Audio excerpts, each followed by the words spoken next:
Selamat pagi anak-anak. Pagi. Apa kabar hari ini? Baik ya? Sudah sarapan semuanya? Belum. Kurang semangat kalau belum sarapan. Tidak apa-apa. Kita sekarang sebelum mulai pelajaran kita hari ini, mungkin kita mulainya dengan doa. Mungkin salah satu anak-anak bisa memimpin kita dalam doa.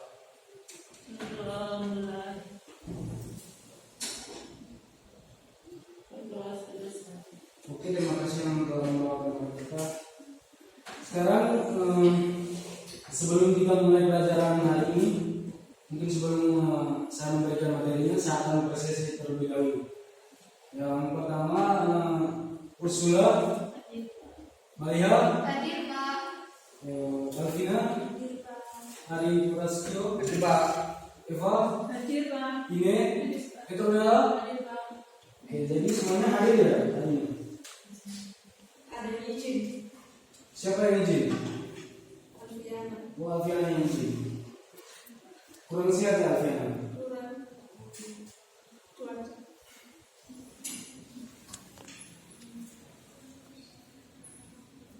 Oke, jadi hari ini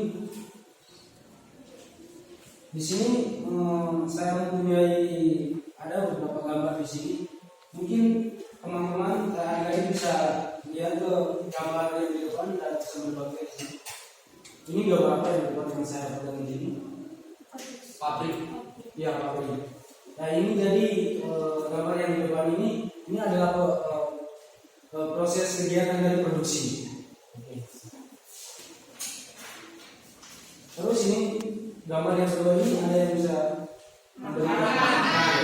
Jadi ini gambar yang kedua ini adalah makan, yaitu konsumsi. Terus yang ketiga ini ada yang bisa memberikan Jual beli, belanja. Belanja. Ini adalah kegiatan belanja atau distribusi.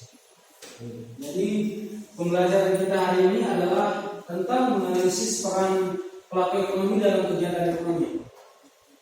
Jadi di sini ada dua tujuan. Itu yang pertama ada tujuan pertama untuk menganalisis, untuk mengetahui macam-macam kegiatan ekonomi dan menjelaskan pelaku ekonomi. Terus yang kedua itu untuk menganalisis peran pelaku ekonomi dalam kegiatan ekonomi. Oke, yang pertama itu yang kita bahas yang pertama adalah tentang menganalisis kegiatan ekonomi itu. Mungkin di sini teman-teman sudah mengetahui, ya kita semuanya adalah pelaku ekonomi. Jadi pada dasarnya pelaku ekonomi itu dapat diartikan sebagai seorang atau organisasi yang melakukan kegiatan ekonomi. Dengan kata lain yaitu pelaku ekonomi adalah subjek yang menjalankan atau melakukan kegiatan ekonomi yang terdiri dari produksi, konsumsi, dan distribusi. Oke, jadi yang pertama yang saya akan jelaskan di sini adalah tentang produksi. Mungkin teman-teman di sini sudah pernah mendengar atau sudah pernah melakukan kegiatan produksi. Mungkin teman-teman sudah pernah melakukan kegiatan produksi. Misalnya membuat suatu barang atau menawarkan jasanya kepada kepada masyarakat yang bisa menghasilkan sesuatu gitu. Jadi itu dinamakan dengan produksi. Kegiatan dinamakan dengan produksi. Jadi produksi itu merupakan kegiatan menciptakan atau menambah nilai dan manfaat suatu barang atau jasa. Produksi adalah transformasi dari faktor-faktor produksi. Jadi di sini juga ada beberapa faktor-faktor produksi. Yaitu faktor produksi itu yang pertama faktor produksi barang, memproduksi barang dan dijual. Jadi di sini faktor yang pertama dalam produksi itu adalah faktor produksi menjual barang.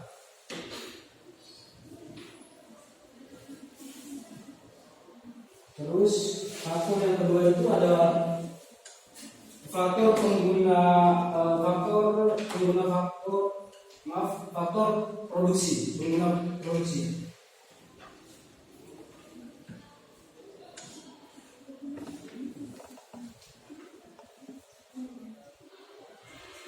Terus yang berikut itu ada faktor produksi modal, merupakan sumber daya awal yang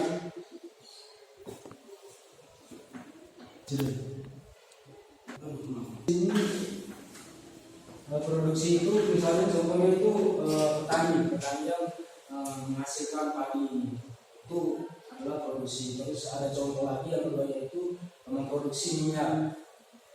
Mungkin di sini teman-teman bisa memberikan contoh yang teman-teman ketahui tentang produksi apa itu produksi. Mungkin teman-teman bisa memberikan contoh.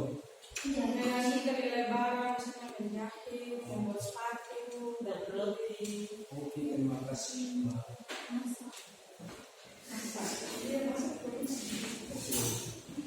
Jadi yang pertama itu produksi.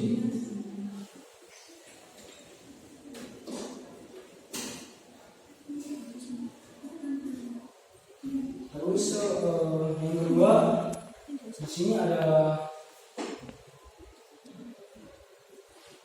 distribusi. Teman-teman di sini ada yang mengetahui apa itu distribusi? Penyaluran barang. Oke, penyaluran barang. Mungkin ada lagi. Jadi di distribusi itu adalah penyaluran barang. Jadi distribusi itu orang yang melakukan atau menemukan mengambil suatu barang dari produsen dan memberikannya ke konsumen itu disebut sebagai distributor. Orang yang sebagai perantara, sebagai penengah. Gitu. Jadi distribusi adalah kegiatan menyalurkan atau menjual barang dan jasa kepada pemakai akhir atau konsumen. Jadi di sini juga kita yang ada dua macam. Yang pertama itu ada distribusi langsung dan distribusi tidak langsung. Distribusi langsung itu misalnya contohnya seperti petani bawang yang menjual hasil panen bawangnya langsung kepada konsumen. Itu dinamakan sebagai distribusi secara langsung. Sedangkan distribusi secara tidak langsung itu adalah contohnya seperti peternak telur ayam menjualnya ke pasar, setelah itu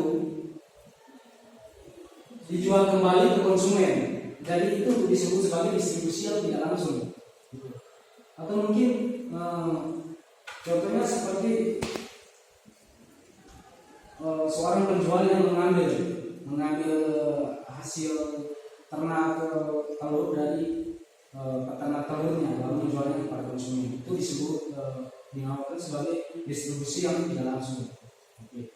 Terus yang berikut itu ada konsumsi.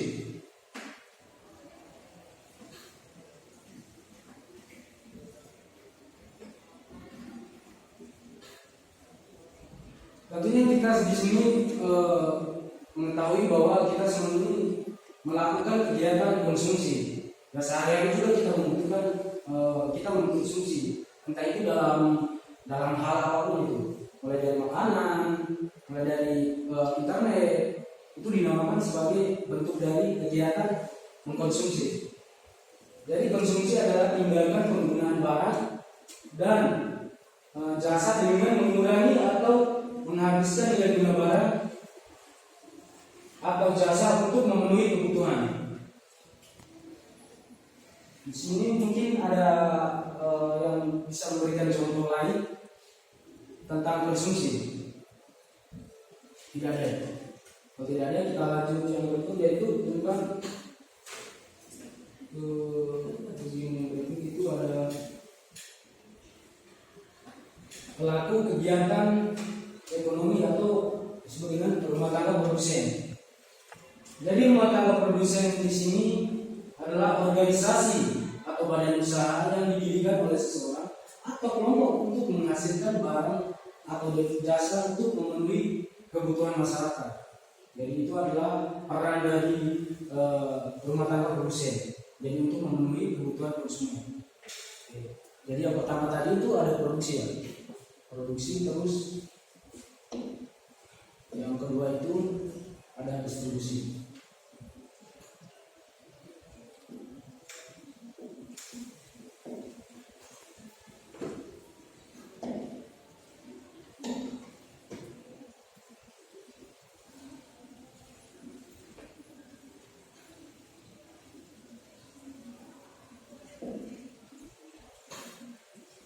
Terus yang berikut tadi kan ada rumah tangga produsen. Jadi rumah tangga produsen itu sesuai dengan namanya yang mengandung kata produsen. Peran rumah tangga produsen itu atau RTP sebagai produsen atau yang memproduksi dari bahan baku. Jadi produsen itu adalah individu atau pihak bertanggung jawab untuk mengubah sesuatu benda dengan menambah nilai gunanya demi memenuhi kebutuhan masyarakat.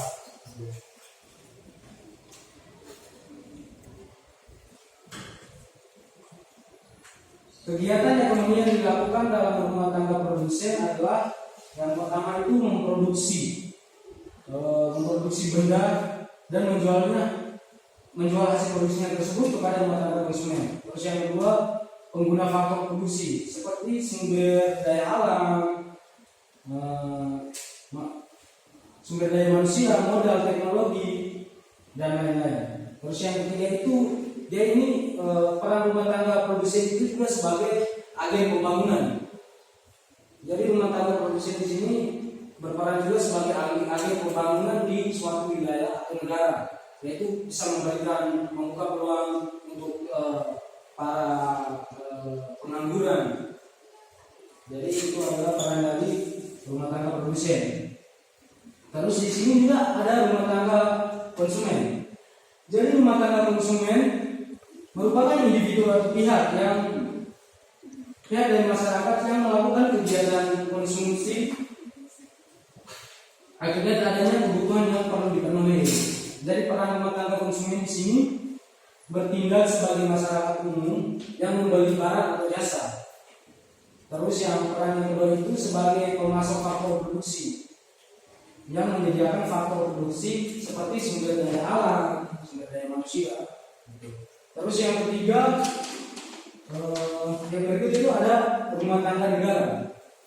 Jadi di sini rumah tangga negara atau pelaku ekonomi dari pemerintah, di mana rumah tangga negara pelaku ekonomi yang menghasilkan barang atau jasa yang memenuhi kebutuhan masyarakat. Jadi peran rumah tangga negara di sini yaitu sebagai regulator, sebagai pengatur.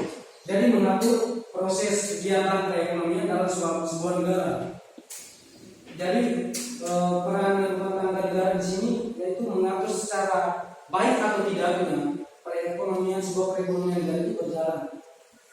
Jadi itu adalah peran pertama dari rumah tangga negara. Jadi yang kedua itu sebagai konsumen, mereka juga sebagai regulator, sebagai salah satu produsen juga, tapi mereka juga sebagai konsumen yang mengkonsumsi untuk membangun negara. Begitu. Terus peran yang ketiga itu sebagai yang terakhir adalah ada masyarakat internasional atau luar negeri. Karena di setiap negara itu memiliki sumber daya alam dan sumber daya manusia itu berbeda-beda. Jadi tentunya setiap negara itu saling membutuhkan. Sehingga setiap negara itu pasti bekerja sama gitu. Jadi peran masyarakat luar negeri di sini yaitu sebagai mitra perdagangan, yaitu ekspor dan impor. Terus yang kedua itu perannya adalah sebagai pasar tenaga kerja. Terus yang ketiga sebagai investor penanaman modal, yaitu di sebuah negara, misalnya negara berkembang, misalnya Indonesia, yaitu mereka akan mencari investor di luar negeri untuk bisa menawarkan penanaman investasi di Indonesia untuk pembangunan. Jadi mereka itu berperan juga peran itu sebagai investor. Terus yang peran yang terakhir itu sebagai sumber pemberi pinjaman atau bantuan. Jadi sampai di sini mungkin ada pertanyaan atau mungkin penjelasan dari tadi ada yang kurang jelas atau kurang dipahami? Sudah ya. Oke. Jadi di sini kelihatannya kelas kita udah mulai lemah, mulai kurang semangat. Jadi di sini saya akan mengajak ke adik-adik untuk kita ice breaking, untuk mengembalikan konsentrasi dan semangat kita. Jadi saya minta kepada teman-teman adik-adik untuk maju ke depan, berbaris di depan, untuk kita studi untuk mengembalikan semangat kita. Ini kita. Oke, teman-teman yang di belakang mungkin bisa ke depan, berbaris di depan. Iya, Pak.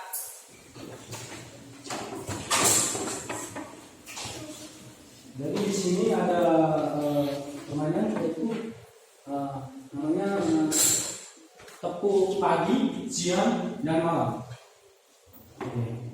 Jadi di sini yaitu yang pertama itu tepuk, kalau tepuk pagi yaitu tepuknya sekali. Kalau tepuk siang tepuknya 2 kali. Terus kalau tepuk malam tepuknya setengah, nggak sampai kena, tepuknya setengah. Karena malam biasanya angin. Jadi kita mulai ya. Bisa mengerti ya tadi instruksi? Bisa.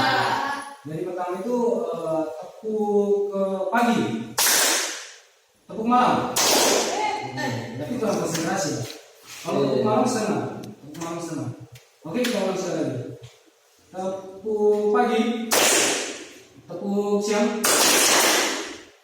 tepuk siang, tepuk pagi, tepuk malam.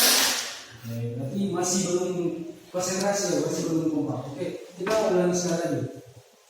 Tepuk pagi, tepuk siang, tepuk siang, tepuk malam.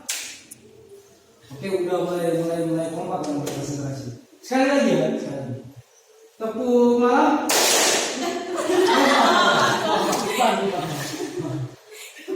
Tepuk siang, tepuk pagi, tepuk siang, tepuk malam. Udah, kayaknya udah sih. Udah konsentrasi. Sebelum kembali ke tempat duduk, di sini saya punya permainan, yaitu tebak angka. Yaitu kita berdiri melingkar, kita semua berdiri melingkar. Habis itu pejamkan mata, kita sebut ke 1 sampai 10. Jadi di sini jangan sampai bertabrakan gitu. Jadi kita sebutnya random. Kita sebut angkanya random. Dari 1 udah harus berurutan. Jadi random. Kita kan bentuknya lingkaran. Jadi kita sebutnya mulai dari 1, 2 sampai 10. Tapi random gitu. Jadi ketika ada yang tabrakan, misal saya sama Eva sama sebut 4, berarti itu masuk dalam jebakan. Jadi di situ saya akan memberikan pertanyaan yang terkait ke materi yang saya berikan tadi, supaya saya juga bisa kita semua tutup mata, terus hitungnya random ya. Hitungnya mulai dari 1 sampai 10. Iya, Pak. Oke. Satunya mulai dari saya. Kita semua tutup mata semua. Oke. 1, 2, 4, 3. Oke, saya ulang lagi ya. Hitungnya harus berurutan. 1, 2, 3 sampai 10. Maksudnya angkanya berurutan, guys. Satu mulai dari saya mulai start. Terus selanjutnya 1, 2, 3, 4, 5, 6, 7, 8. 9. jadi udah. Itu ada jebakannya. Tabrakan itu ada jebakannya. Jadi saya akan memberikan pertanyaan terkait materi yang kita pelajari tadi dan mengukur sejauh mana adik-adik mendengar dan memahami materi yang saya berikan tadi. Jadi di sini mungkin jadi nomor 1 pertanyaan pertama mungkin langsung dijawab. Baik, di sini saya akan menjawab pertanyaan, mengapa pelaku ekonomi punya peran penting dalam menggerakkan perekonomian negara? Jawabannya yaitu karena ekonomi sebuah negara digerakkan oleh berbagai pihak, salah satunya pelaku ekonomi. Berkat peran pelaku ekonomi, maka roda perekonomian dapat berputar dengan baik lantaran adanya kebutuhan yang harus dicapai dengan kegiatan tersebut, baik itu dari sisi produksi, konsumsi maupun distribusi. Terima kasih. Oke, jadi di sini Bapak bisa melihat mengukur pemahaman terkait ke materi yang saya berikan tadi. Oke, selanjutnya yang pertanyaan berikutnya mungkin. Pertanyaannya yang kedua, menurut kalian antara kegiatan produksi, konsumsi, dan distribusi manakah yang lebih penting? Kalau menurut saya di antara ketiga proses tadi semuanya itu penting karena setiap kegiatan produksi, konsumsi, dan distribusi itu memiliki peran yang saling melengkapi masing-masing. Oke. Seperti itu, Pak. Oke, jadi itu jawaban dari teman yang sudah menjawab. Terima kasih. Lalu kita lanjut ke bermain lagi. Soalnya masih ada beberapa pertanyaan. Jadi kita mulai lagi ya. Semuanya pejamkan mata ya. Yang pertama saya hitung 1, 2. masih. Di bawah ini. Oke, jadi ini pertanyaannya. Mungkin langsung dijawab. Berikan salah satu contoh distribusi yang tidak langsung. Nah, salah satunya itu seperti PT Pertamina yang mengeluarkan gas LPG atau melalui agen gas LPG untuk disalurkan kembali ke kondenser atau kursi tenaga. Selanjutnya mungkin langsung dijawab. Baik, pertanyaannya jelaskan peran pemerintah dalam kegiatan ekonomi. Jadi peran pemerintah itu membuat berbagai kebijakan yang bertujuan agar kegiatan ekonomi berjalan sehat dan tidak merugikan rakyat. Oke, jadi terima kasih. Di sini saya juga bisa melihat dan menyebut terkait materi yang saya berikan tadi. Jadi di sini saya bisa melihat bahwa teman-teman tadi memperhatikan materi yang saya berikan. Oke, mungkin di sini bisa kembali ke tempat duduknya masing-masing.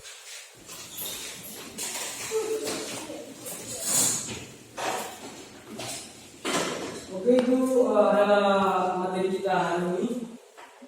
Jadi di sini mungkin salah satu dari kamu bisa membacakan, bisa memberikan kesimpulan terkait materi kita hari ini.